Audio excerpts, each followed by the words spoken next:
The machine's programming will strong arm you into cooperation. It will slowly churn you into a passive subordinate. Your free will, sovereignty, and autonomy are smoking mirrors because you trade your time, your energy, your mental capacity in order to be a subordinate. For thousands of years, humanity has carefully cultivated and created these structures in which you participate as a subordinate. The perception is far from the reality. Many people are anxious, stressed, depressed, and we're supposed to be living in one of the most prosperous times that have ever existed. I go back to my teenage years when I was growing up and I was heavily influenced by the hip hop culture. One of my favorite artists was Tupac. Tupac embodied what hip hop was then as it is today.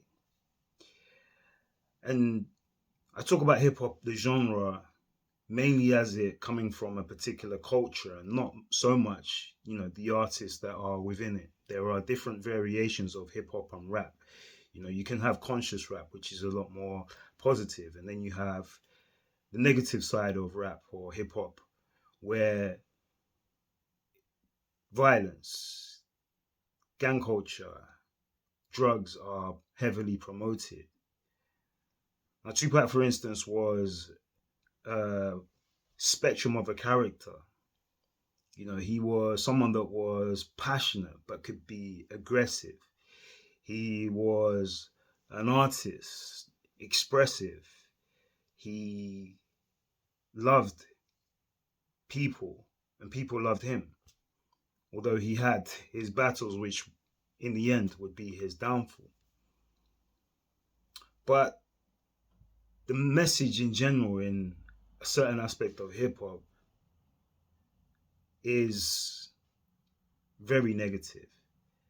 And now you could suggest that some of these characters within the culture are industry plants or actors, but that's another story. However, as an individual, it led me to have behaviors and a thought process that worked against me. You want fast money, you want women, but you want to go about it in a very superficial way, and a way that could lead you into trouble. But you have to look at where the money flows and follow the money in hip hop and who's pushing it, who's actually promoting it.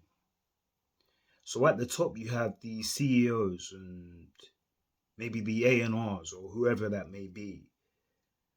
And they're the ones that the money really flows to, or had been, until artists kind of, you know, managed to work out how to own masters and so on. But there was a certain type of person behind the scenes that was running the show.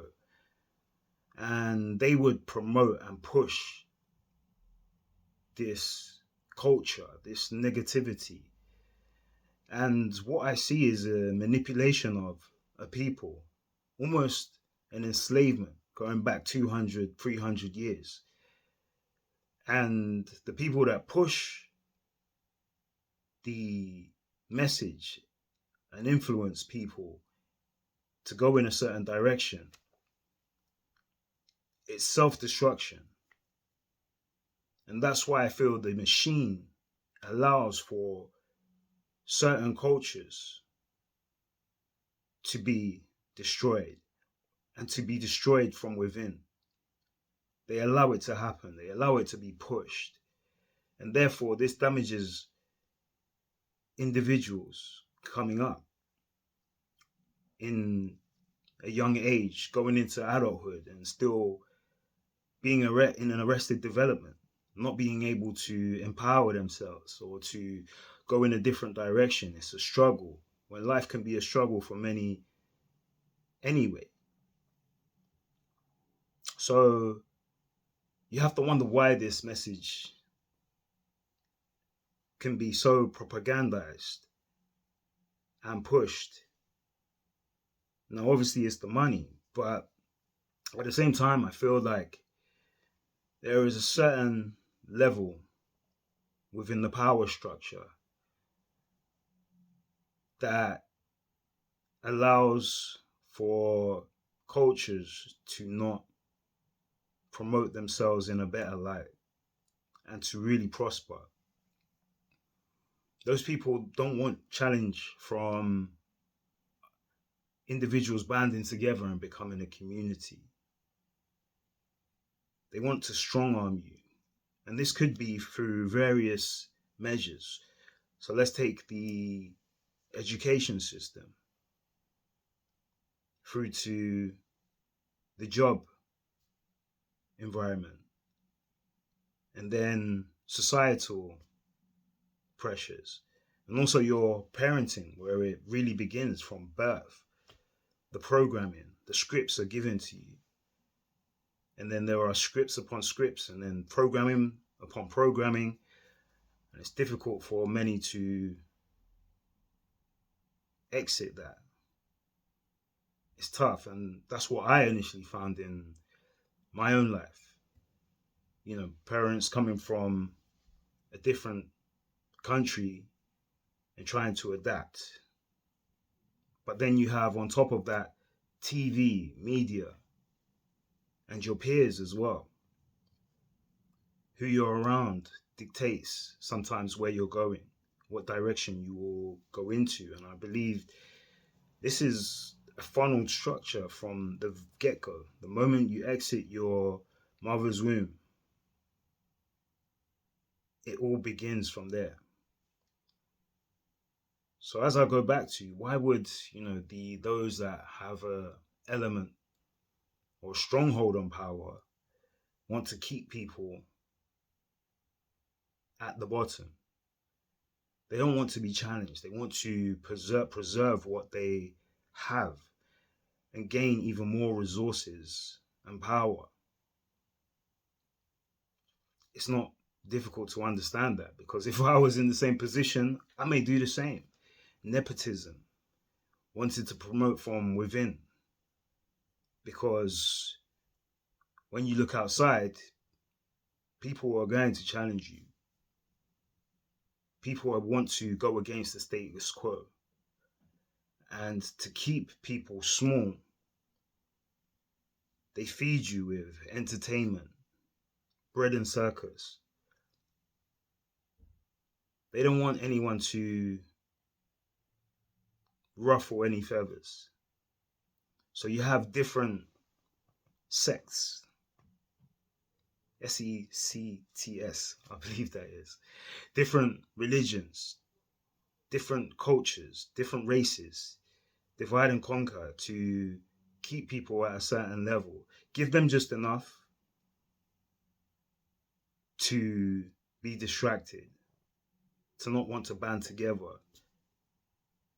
And that's how they keep control.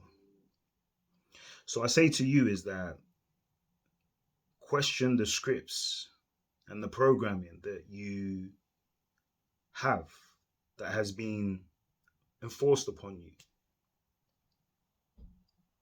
Write everything down from birth to now.